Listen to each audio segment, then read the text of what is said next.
Hello friends, welcome to yes classes. Friends, आज हम पढ़ने वाले हैं भारतीय संविधान में वर्णित मौलिक अधिकारों के बारे में, जो कि भाग 3 अनुच्छेद 12 से 35 तक में वर्णित है। तो फ्रेंड्स, अगर आपने हमारे चैनल को अभी तक सब्सक्राइब नहीं किया है तो जल्दी से जाएं और चैनल को सब्सक्राइब करें और साथ ही हमारे वीडियो को लाइक ज़रूर से करें।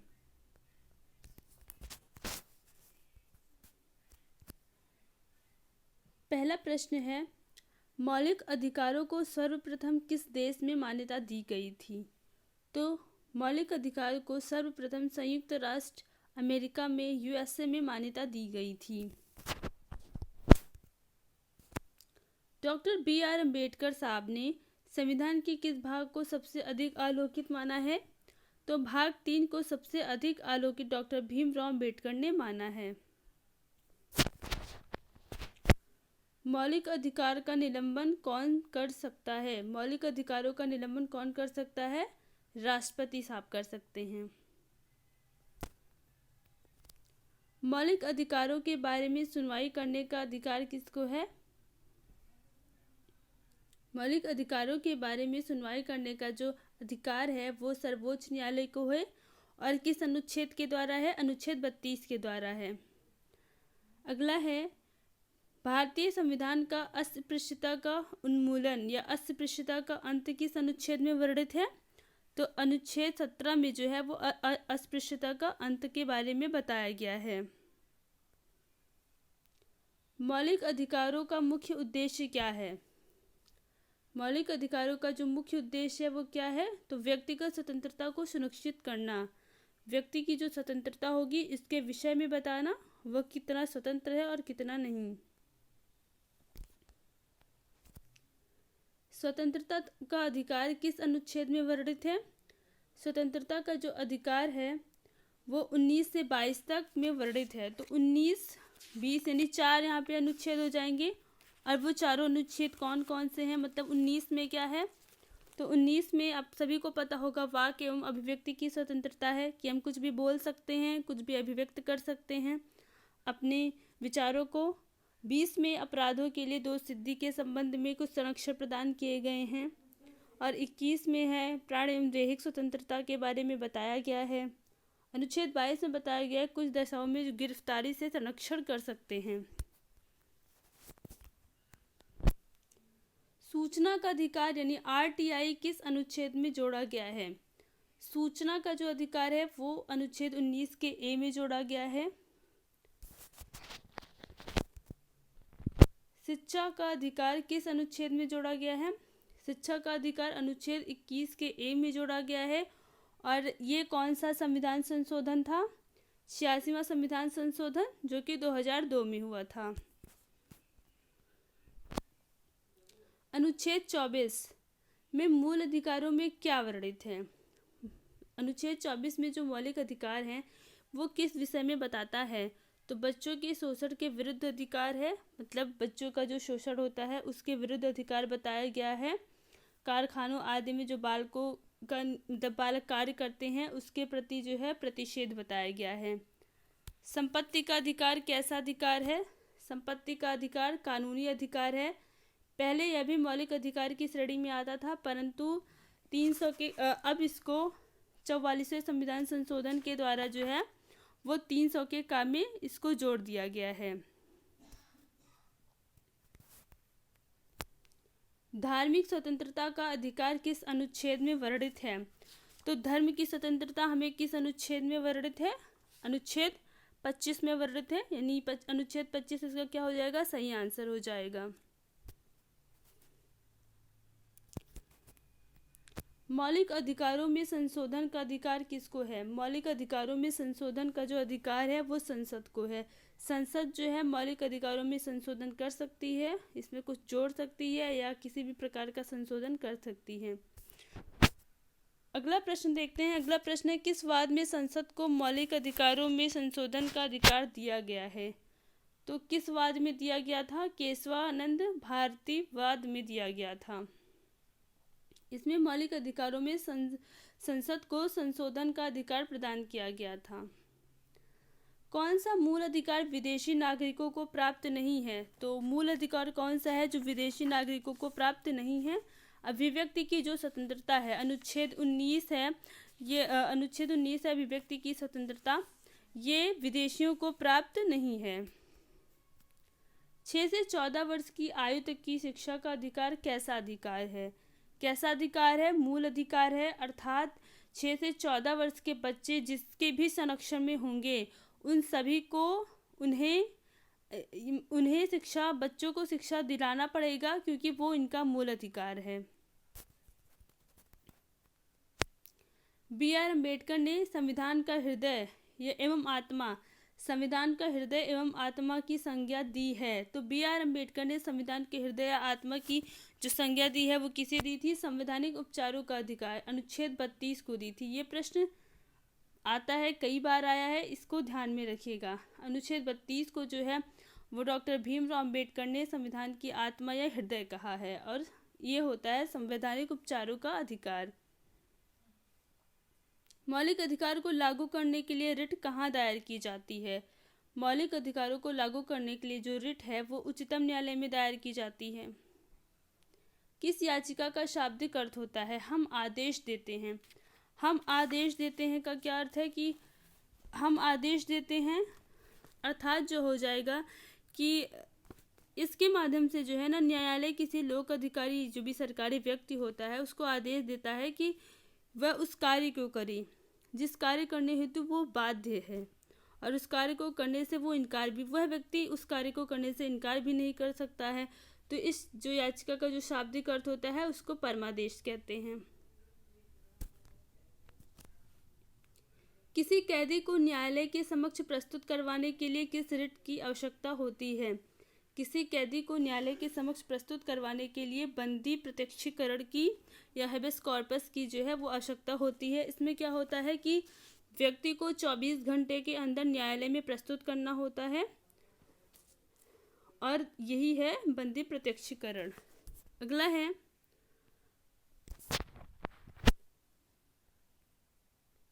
व्यक्तिगत स्वतंत्रता के लिए कौन सी रिट दायर की जा सकती है? व्यक्तिगत स्वतंत्रता के लिए हेबियस कॉर्पस या बंदी प्रत्यक्षीकरण की जो वो रिट है वो दायर की जा सकती है।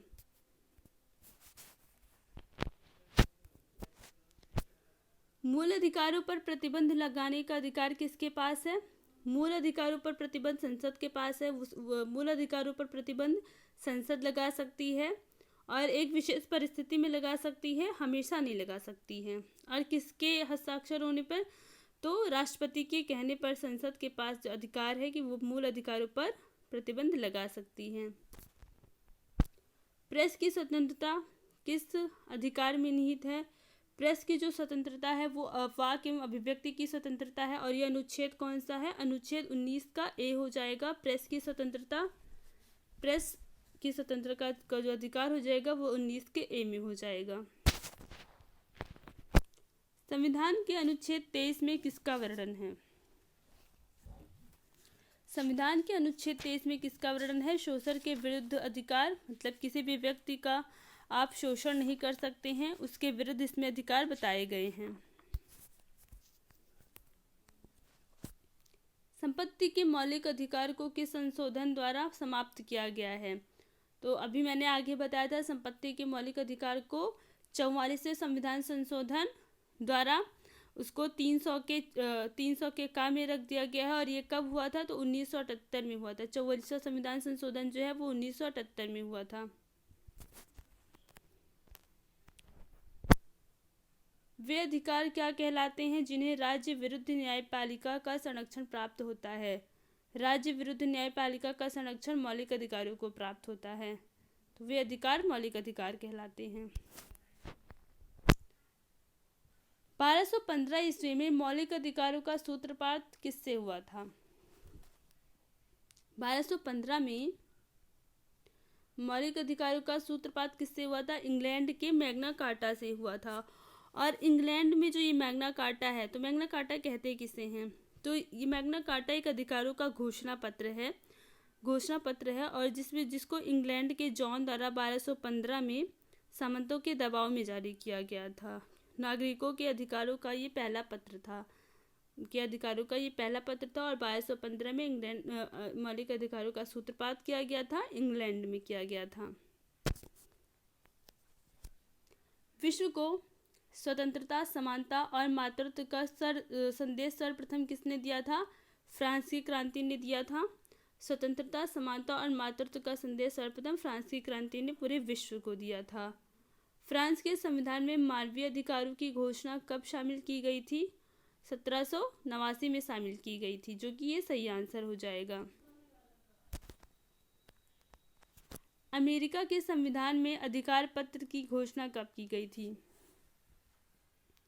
अमेरिका के संविधान में अधिकार पत्र की घोषणा 1791 में की गई थी, जो कि सही आंसर है। भारत में मौलिक अधिकारों की घोषणा के लिए सबसे पहले मांग कब की गई थी?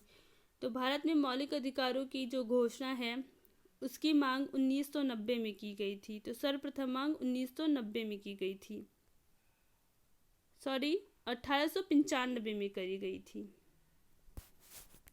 यहाँ पे आप सही कर लीजिएगा, 1895 में सर्वप्रथम मांग की गई थी। अगला प्रश्न है, श्रीमती एनी बेसेंट द्वारा the Commonwealth of India bill कब प्रस्तुत किया गया था?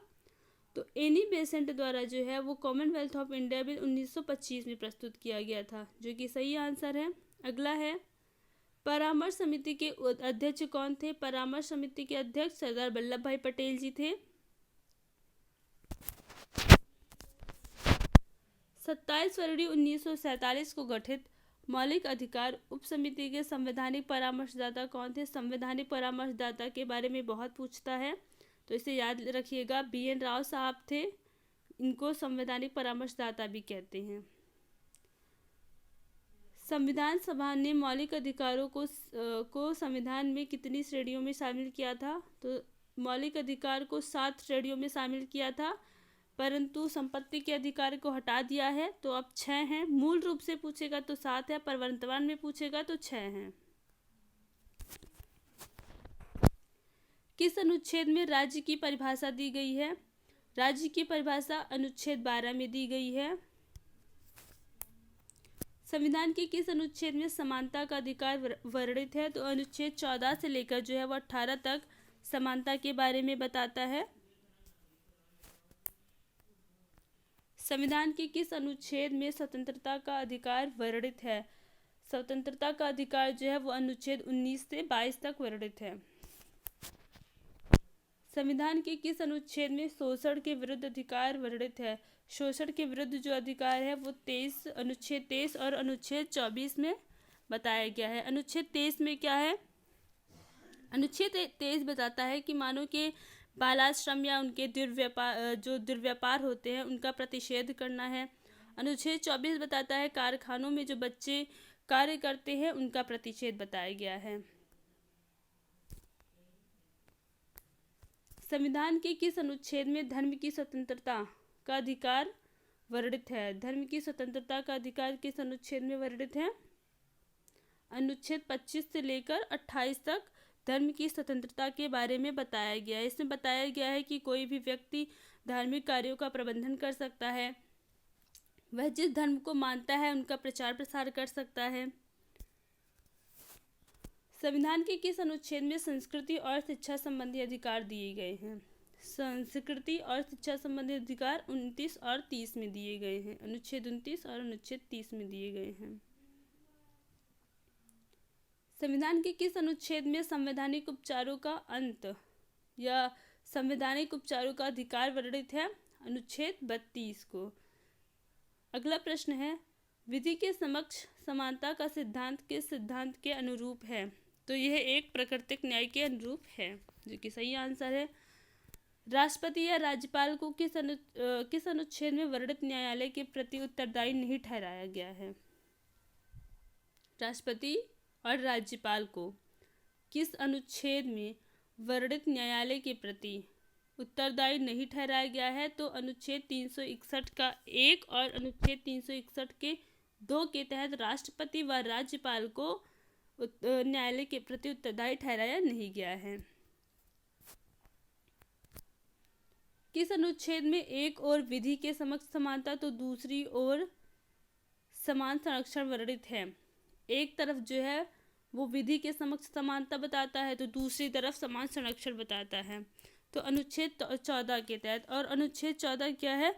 विधि के समक्ष समानता के बारे में बताता है। समानता तथा संरक्षण एक दूसरे का पूरक किसने बताया? समानता और संरक्षण को एक दूसरे का पूरक न्यायमूर्ति पतंजलि जी ने बताया था। न्यायमूर्ति पतंजलि जी ने कहा समानता और संरक्षण एक दूसरे के पूरक हैं। किस अनुच्छेद के अनुसार राज्य नौकरियों में निवास के आधार पर विभेद कर सकता है?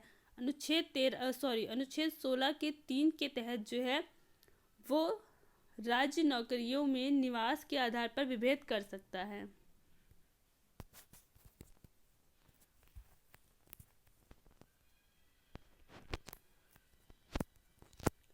अवसर की समानता से संबंधित सर्वाधिक चर्चित मामला कौन सा था? अवसर की समानता से संबंधित सर्वाधिक चर्चित मामला जो था वो मंडल आयोग था। मंडल आयोग के आधार पर सरकार ने किस दशक में ओबीसी को 27% आरक्षण प्रदान किया था? ओबीसी को 27% आरक्षण किस दशक में प्रदान किया था? तो 1990 में ओबीसी को मंडल आयोग के आधार पर सरकार ने 27% का आरक्षण दिया था। कौन सा अनुच्छेद अस्पृश्यता का अंत करता है? अस्पृश्यता का अंत अनुच्छेद 17 बताता है। अनुच्छेद 17 में वर्णित है अस्पृश्यता के अंत के बारे में। फिर अनुच्छेद 18 क्या बताता है? ये उपाधियों के उन्मूलन या उपाधियों के अंत के बारे में हमें बताता है। कौन सा? अनुच्छेद 18। 1776 के अधिनियम के तहत अस्पृश्यता के मामले में किसी व्यक्ति को अधिकतम कितनी सजा का प्रावधान है? तो 1776 के अधिनियम के तहत अगर कोई व्यक्ति अस्पृश्यता संबंधी कोई भी व्यक्ति अधिकतम जो सजा उसको मिलेगी वो 6 माह कारावास उसको मिलेगा सजा। किस अनुच्छेद के अंतर्गत भारतीय नागरिकों को भारत राज्य क्षेत्र के भीतर संचरण का अधिकार है? अर्थात भारतीय नागरिक किसी भी राज्य में घूम सकते हैं। ये किस अनुच्छेद के अंतर्गत बताया गया है? तो अनुच्छेद 19 के 1 के घ के तहत बताया गया है। कौन सा अनुच्छेद भारत के किसी भाग पर निवास करने या बस जाने का अधिकार देता है? तो अनुच्छेद 19 के 1 का ड। अनुच्छेद 21 का जो ड है वो बताता है कि भारत का कोई भी व्यक्ति भारत के किसी भी राज्य में जाए बसे उसको पूरा अधिकार है। किसी अनुच्छेद के अंतर्गत भारतीय नागरिकों को वृत्ति, उपजीविका, व्यापार और कारोबार की स्वतंत्रता भारत के राज्य क्षेत्र के भीतर है? तो अनुच्छेद 19 के 1 के 6 के तहत जो है वो भारत का नागरिक किसी भी स्थान पर जा कर के उसकी व्यापार कर सकता है, कारोबार कर सकता है, रह सकता है। अपराधों के लिए दोष सिद्धि संबंधी संरक्षण किस अनुच्छेद में है? तो दोष सिद्धि संरक्षण जो है वो अनुच्छेद 20 में है कि हम अपने दोस्त कोई भी गलती करे तो उसके प्रति संरक्षण प्राप्त कर सकते हैं अनुच्छेद 20 के तहत। जीवन और दैहिक स्वतंत्रता का अधिकार किस अनुच्छेद में वर्णित है? अनुच्छेद 21 में। जीवन एवं दैहिक की जो है अधिकार की जो स्वतंत्रता है वो अनुच्छेद 21 के तहत प्राप्त कर सकते हैं। निद्रा का अधिकार किस अधिकार में शामिल है? निद्रा का अधिकार किस अधिकार में शामिल है? तो ये भी एक मूल अधिकार है कि हमको सोने की पूरी आज़ादी। अनुच्छेद 21 के तहत हमें यह अधिकार मिला है। अनुच्छेद 21 क्या है? प्राण एवं दैहिक स्वतंत्रता। किस तिथि से बच्चे की मुफ्त एवं अनिवार्य शिक्षा का अधिकार 2009 लागू हुआ था? तो बच्चों की जो मुफ्त एवं अनिवार्य शिक्षा है वो 1 अप्रैल 2010 से लागू हुआ था। मेनका गांधी बनाम भारत संघ नामक विख्यात वाद का संबंध किससे है? मेनका गांधी बनाम भारत संघ का जो विख्यात संबंध है वो किससे था? तो किससे था? प्राण एवं दैहिक स्वतंत्रता से था। और अनुच्छेद कौन सा है? अनुच्छेद 21 है। आज की क्लासेस आपको पसंद आई हो तो वीडियो को लाइक ज़रूर कीजिएगा, और आप अभी तक आपने हमारे चैनल को सब्सक्राइब नहीं किया है तो जल्दी से जाइए और चैनल को सब्सक्राइब कीजिए। मिलते हैं नेक्स्ट वीडियो में। धन्यवाद।